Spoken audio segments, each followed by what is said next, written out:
You have entered a dimension of sight and sound, where up is down and straight is round. Winning is pain and failure is gain. You have crossed over to the God Zone. Today, we meet a people who should be celebrating a great victory, but instead, they're sorry they got involved with the people of Israel and their God.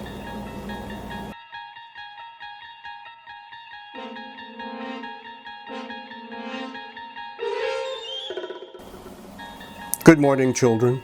I'm Odd Swirling, your host for today's episode of Sunday School. When it comes to God's ways, sometimes it's very straightforward and clear, but other times, God's ways are mysterious. This week's lesson takes a turn that no one could have or would have ever expected. But first, let's get into the right frame of mind to fully appreciate today's mystery.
Today's misadventure begins when God's people, the Israelites, decided on their own to go out and fight the Philistines.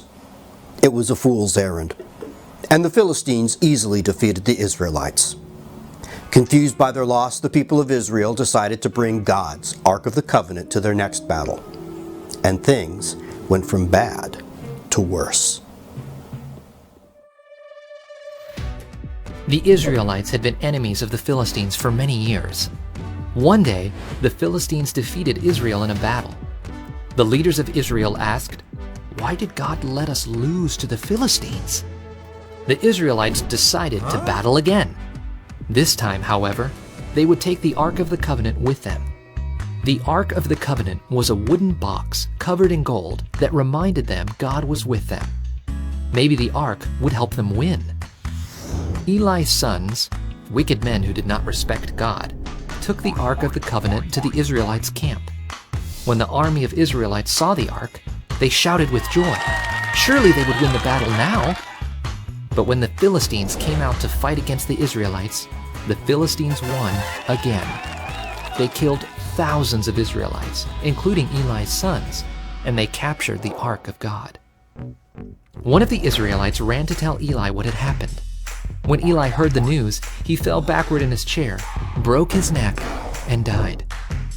The Philistines took the Ark of the Covenant to their temple, where they worshipped a false god named Dagon. They put the Ark next to a statue of Dagon. The next morning, the Philistines found Dagon's statue face down in front of the Ark. They set the statue back up.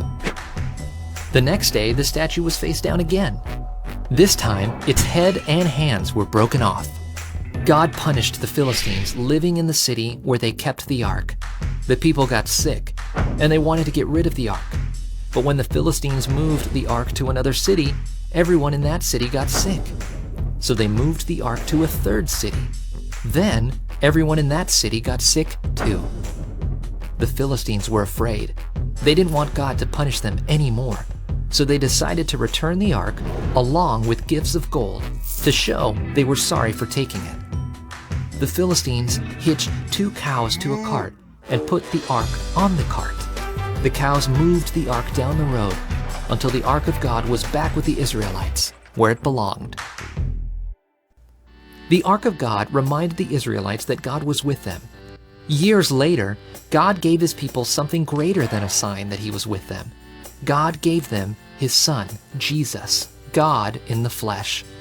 One of Jesus' names is Emmanuel, which means God with us. The Israelites were often disobedient to God, but God still loved them. While he allowed the Philistines to have victory over his people, he still punished them for taking his ark. Every Philistine town where they took the ark, the people would get sick and grow tumors. The Philistines eventually returned the ark to stop this death and destruction. And while the Philistines didn't worship God, they knew that he was all-powerful and that they had made a terrible mistake. God's ark was a reminder that he was with his people, and later, God would send an even greater reminder, his Son, Jesus. Come on, put them together tonight!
The Philistines learned that defeating God's people is not the same as defeating God, and that when they did, it wasn't good for their health, because they had entered the God zone.